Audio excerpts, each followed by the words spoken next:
We're here today with Bill Longbrake, Executive in Residence at the Center for Financial Policy at the Robert H. Smith School of Business at the University of Maryland. Bill publishes a monthly Longbrake letter which touches upon various macroeconomic and global issues. Today we'll be talking about some of the issues that he presented in the last letter that he published. Thank you, Bill, for joining us here today. Oh, it's good to be here today.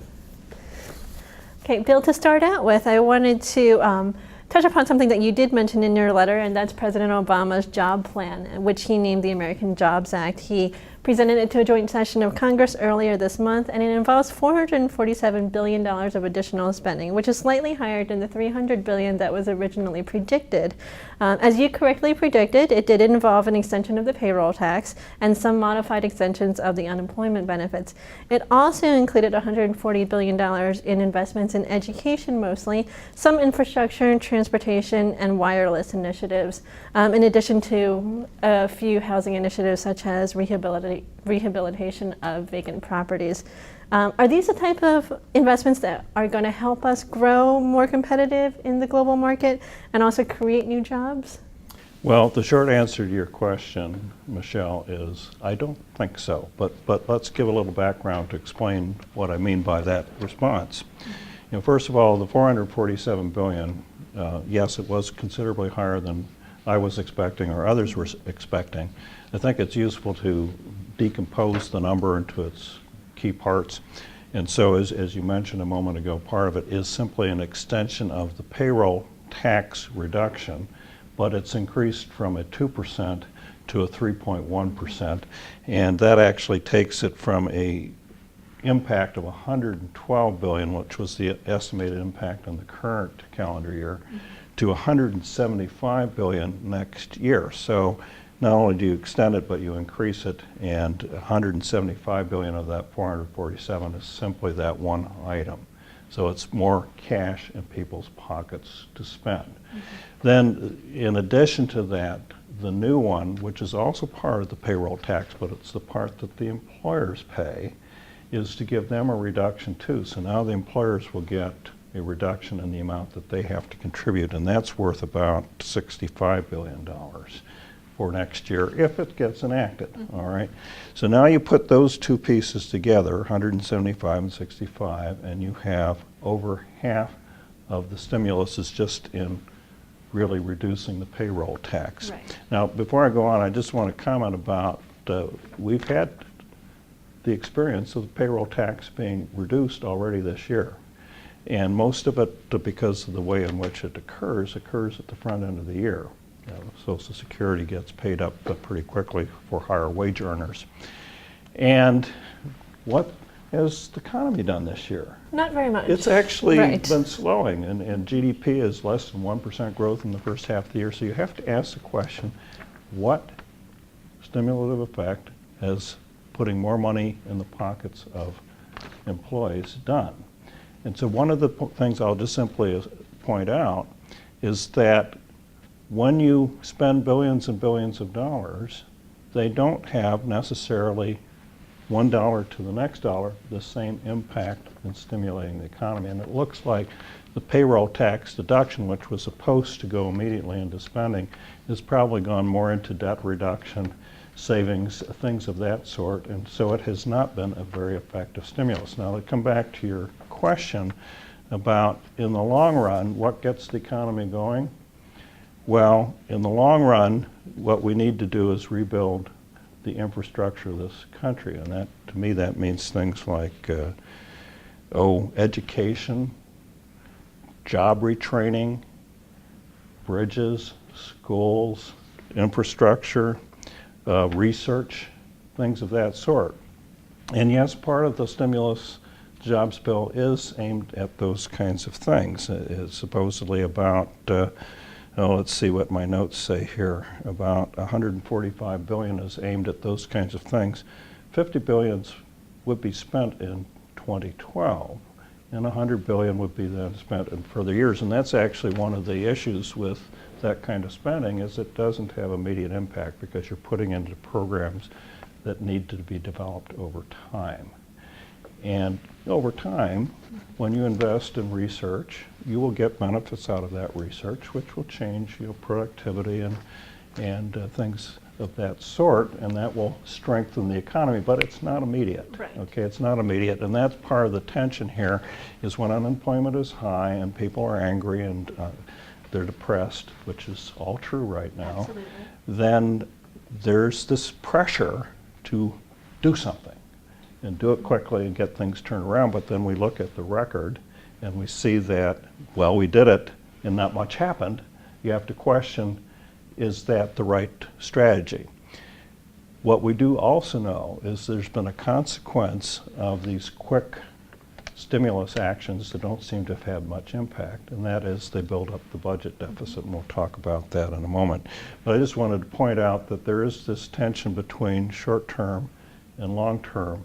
In the long term, rebuilding the foundation of the economy, which means investing in education, research, infrastructure, having that solid foundation creates a platform for good, strong growth in the future. If we neglect that and we keep spending money just to spend, Right. it will have long-term consequences that are not healthy for the economy. And don't But provide in the benefits that everybody is looking for Right. immediately. So I'm just saying that the jobs bill does a little of that, but not very much. And most of the stimulus, most of the $447 billion really is aimed at more of the same, which doesn't appear to have worked too well today. Now, how likely is it that this Jobs Act will be revised to really shift more money into investment rather than doing something like extending the payroll tax? Well, I would really like to be optimistic about that, but the response I have to be is unlikely that will be revised much at all. And in fact, it's worse than that. It's unlikely that many of the things the president proposed will even be enacted in the first place. Right, absolutely. And I think that recent history has told us that this is the direction it's going to go in. Bill, following up on what you talked about a little bit earlier, the budget deficit, I wanted to speak to you about the plan that President Obama recently proposed to the so-called super committee that is charged with creating a deficit reduction plan by November. This proposal includes $3.6 trillion in cuts. Now, about 16% of these cuts will come from reduced Medicare and Medicaid spending. About a third of those cuts are supposed to come from winding down the wars in Iraq and Afghanistan, and a fairly large percentage, the 42% of the cuts, is supposed to come from taxes from the wealthy individuals and from corporations. There's understandably already been opposition to this proposal from Republicans who argue that increased taxes are going to deter job creation, especially if you tax the wealthy individuals and corporations. How likely is it that the super committee will adopt any part of this proposal from President Obama? Well, to answer your question, how likely? Very unlikely. Okay, so the question really should be what parts of it might be adopted. But before I try to answer that, let's go back and look at the numbers. Absolutely. Because Mr. Obama has played fast and loose with the numbers. The numbers out there, you mentioned the $3.6 billion, also in the media is 4.8.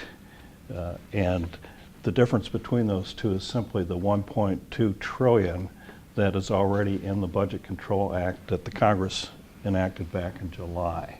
All right, so you put those two, so this 3.6 is supposed to be over and beyond the 1.2, or a total of 4.8. Now, look at where the 3.6 comes from.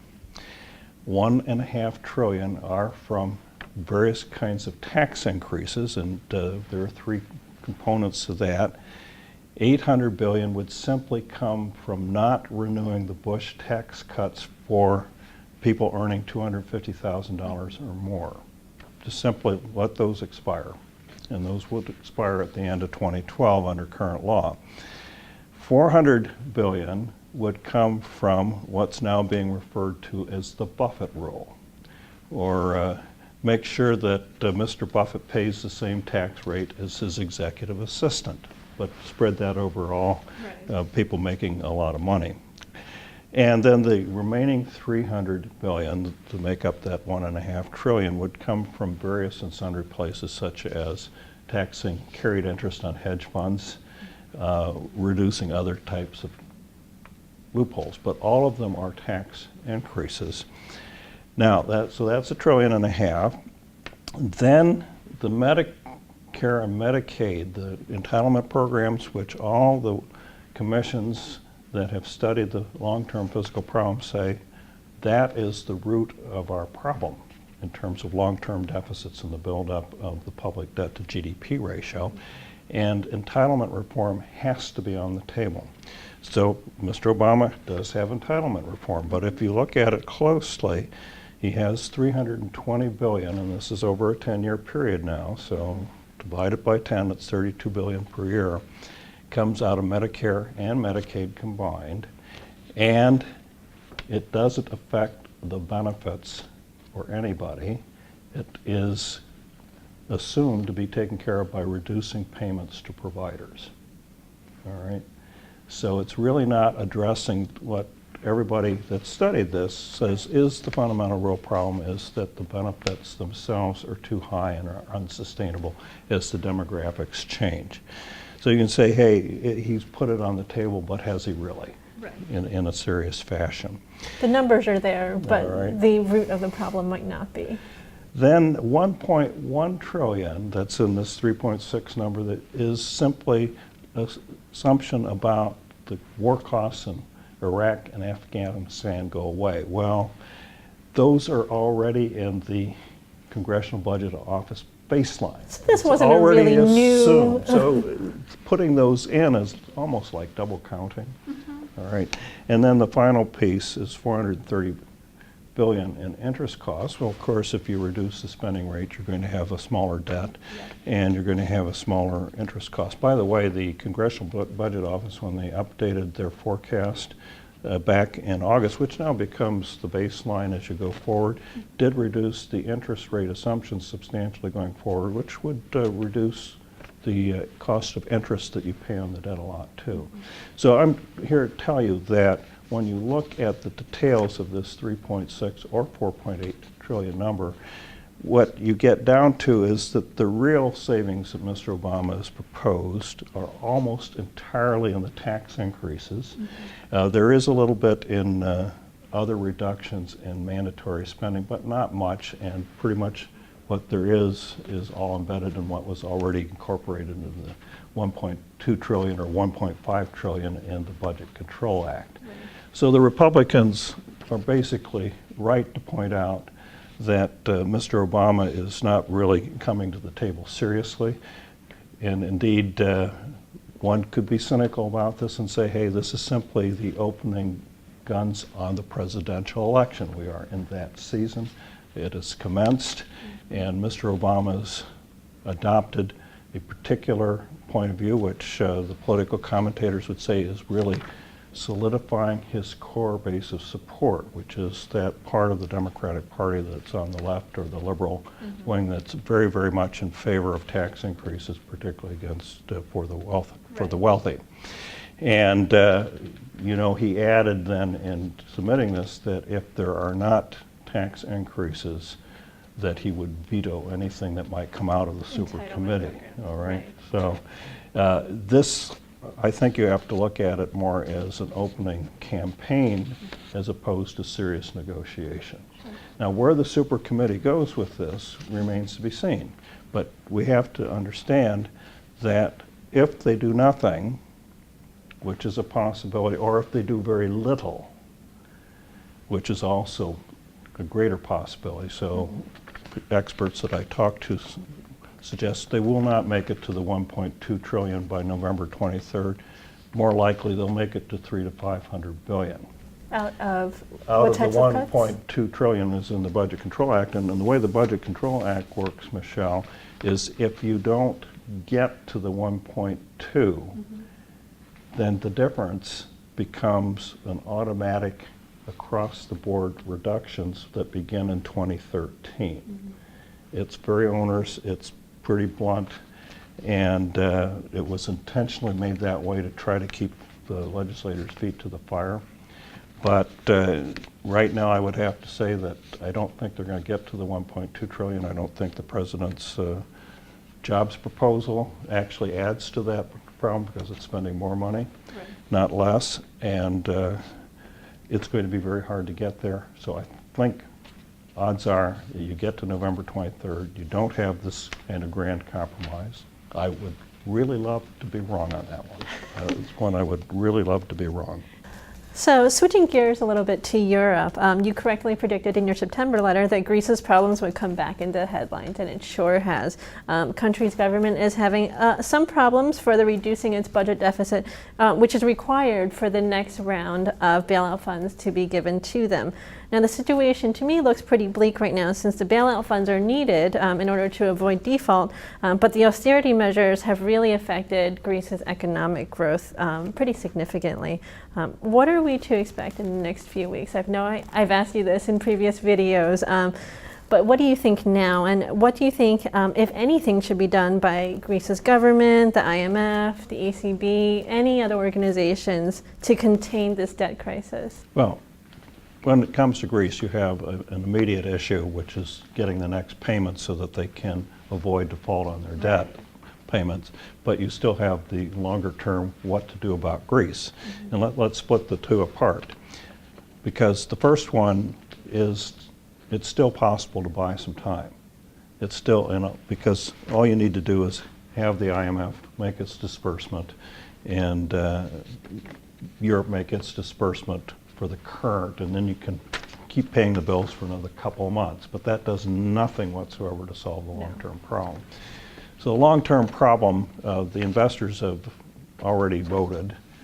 And if you look at the yields now on Greek sovereign debt, there is a 98% probability embedded of default. Can't get much closer than 100% than that. All right, so the investors have already determined that default is inevitable. So why have they made that determination? You reach a certain point in finances, whether it's a country or individually, where the debt is so large that your ability to service it out of current income just becomes impossible. And in the case of Greece, that point was long since passed, and the situation is deteriorating because you engage in activities to reduce your expenditures, but in the process of reducing expenditures, you also suck income out of the economy in general, and the ability to pay taxes goes down. And so you have to look at, when you impose the austerity measures to reduce the expenses, which are supposed to cut the deficit, will that actually have a even worse effect on the revenue collection? And that's actually what's happening. And so every dollar that Greece sucks out of their economy to reduce the deficit actually is reducing revenues by a greater amount, and that's the reduction in GDP. So GDP in Greece is predicted to decline by 5.5% this year. It actually declined at a 7% rate in the second quarter, annual rate. And so the denominator of that public debt to GDP ratio is the denominator's going down. Well, that pushes the whole ratio up. Right. So by that measure, Greek debt is simply exploding in terms of the ability to service it. And that's not a sustainable situation in the long run. So there's only really one solution, and which is what the market is telling you, and that is you've got to restructure the debt. You've got to reduce the amount. And what you do is you take 30 or 50 cents on the dollar, and somebody has to eat that, and that's part of the debate, is how does it get eaten? Right. Now, there's two other things here that need to be considered, and how you resolve it, and there are actually different ways that you could resolve it. You could kick Greece out of the European Union, let them go back to the drachma. And you might think at first blush that would be a good thing, but there are all kinds of ramifications of that. Because behind this you have the European banking system, and the European banking system is very fragile at the moment. It depends on, well, we'll talk a little bit more about that, I think, in a moment, but just let's stick with Greece and just say the Greek situation, I think the most likely outcome is we pass this next deadline with a short-term fix, but it is back in our face in fairly short order because the fundamental problems are getting worse. The economy is declining, social unrest is building, The ability of Greece to actually carry through on some of their promises is very limited, and simply the debt's already too large for any of these measures to do any lasting good. And when something comes ahead, somebody will have to bear the loss. So going further into the European situation, we have lots to talk about. I do have one particular question. As you know, recently some European leaders have looked to emerging markets, larger ones such as Brazil and China, to possibly sell sovereign debt to gain a little bit of relief there. Now, some individuals, including the World Bank president, Robert Zolnik, have voiced concerns about this type of action, arguing that the EU really needs to step back and make cohesive, more significant and larger decisions about its fiscal policy, its monetary union as a whole, and other ways to grow the economy. Given the risks with excessive debt leverage, does financing from Brazil and China and other types of countries even help this situation? And do you agree with these individuals that say, you know, this really isn't the way to solve this problem? You need to do more. Well, let's talk about Brazil, China, and any other nation that might be available to buy sovereign debt. Right.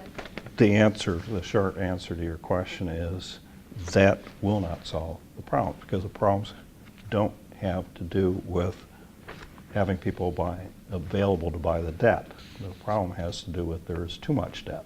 All right? And let's separate the situation into two parts, because we oftentimes find that people confuse liquidity issues with solvency issues. Solvency has to do with what we were just talking about in terms of Greece, too much debt and an inability to service it on an extended basis. You know, problems build up. Liquidity has to do with not being able to find somebody to buy your debt at any particular point in time. Now, the two are interlinked in the sense that if you have a building debt or solvency problem, you're more likely to encounter liquidity problem. So take the French banks, for instance, which a few weeks ago were under tremendous pressure in the marketplace, and indeed not just the French banks, but the European banks in general. And you could see that in their Euribor to swap spread expanded out considerably, which is a measure of funding stress. And it is simply saying traditional sources of funding suddenly dried up, which means, hey, your need to fund doesn't go away, so you have to go find the fund somewhere else. What was done that alleviated the pressure temporarily was for 5 central banks in conjunction with the Federal Reserve to put in place dollar swaps. Actually, that mechanism had already been in place, hadn't been utilized, but it was in place. The innovation that was done was to extend it from 1 week borrowings to 3 months, so that you would not have this constant rollover.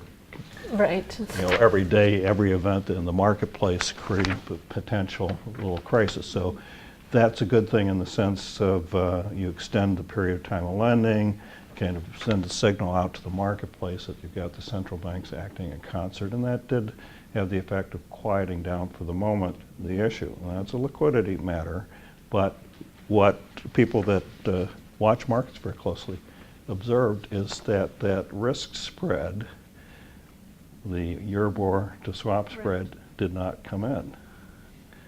So it's saying, well, you provide liquidity, but you really haven't removed the fundamental underlying problem, which is a solvency problem. So the solvency problem goes back to, it's Greece, but it's more than Greece, it's Italy, it's the whole European debt situation as a whole relative to its GDP, and that you have to put it then into the context of what is going on in the global economy, and particularly in the European economy.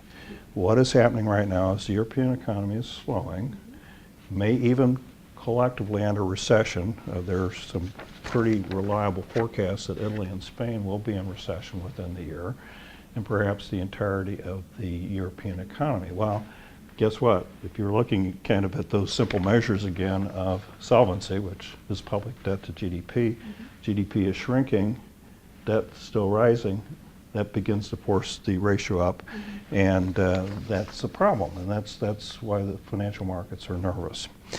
So that's part of what you have to understand. And so when you have Robert Zolnik make those kinds of comments, he's just saying, hey, you can't paper it over by putting up in place liquidity facilities. Those will buy you some time, so it will ease the pressure points, but it doesn't do anything to solve what created the problem in the Right. first place. And so what you've got to do to solve the problem is what has now been attempted in Greece, but it's not working because we actually got too far to the Right. point where it was unsolvable without taking drastic action. Well, that's not true in most of the European countries. It's still well within the point of control, but it does mean that you've got to peel back the amount of public spending. You've got to take measures that try to stimulate growth so that you get the GDP going again, Right. which is what we're trying to do here in the United States with some mixed results overall. But unless you understand that that is the real problem and you address policies to that, simply doing liquidity measures without addressing the fundamental underlying problems simply buys some time, but the problem gets worse. Right. And then it will be back at You're you. addressing one problem while the solvency And problem just gets we deeper. turn the clock back a year or 18 months, you know, the European problem has been there all during that time. And each little crisis is a little worse than the previous one. And it's because the problem has been largely treated as a liquidity issue. And not a solvency And not a issue. solvency. And so to a certain extent, the problem has been treated, but really through austerity measures as opposed to growth measures. And the austerity measures will work to a point, but they have this consequence of depressing growth and depressing revenues, and you get to the point where GDP needs to grow too. it needs to Right. grow too. Yes. It needs to grow too. So that's essentially what's going on here. And Mr. Zelnick is definitely on the mark. Now, you could have also talked about Christine Lagarde, who's the new president of the International Monetary Fund, who has been very candid and very explicit about there's a need to add more capital to European banks. That simply, given the risks that are out there and the increasing amount of sovereign debt and the potential war default that could be out there somewhere, the European banks are not sufficiently capitalized to absorb that kind of risk. But that also then in turn contributes to the anxiety on the part of investors, creates liquidity problems and so forth. Right, absolutely. There's no easy fix to this. No easy fix, but the point I think of these various commentators, Robert Zelnick and Christine Lagarde, is that we are not yet owning up to there are things, hard medicine that needs to be swallowed, actions that need to be taken that are not going to be a whole lot of fun, but they need to happen. And if you don't do that, the problem is going to continue to fester, probably will get a little worse, and eventually it could burst. Right. Well, as usual, we'll keep an eye on this issue and revisit it in a few It weeks. will be with us for a while, I think. Yes, absolutely. I agree. Well, those are all the questions I have today. So thank you so much for joining me here, and I will see you again in the next few weeks. Okay, very good.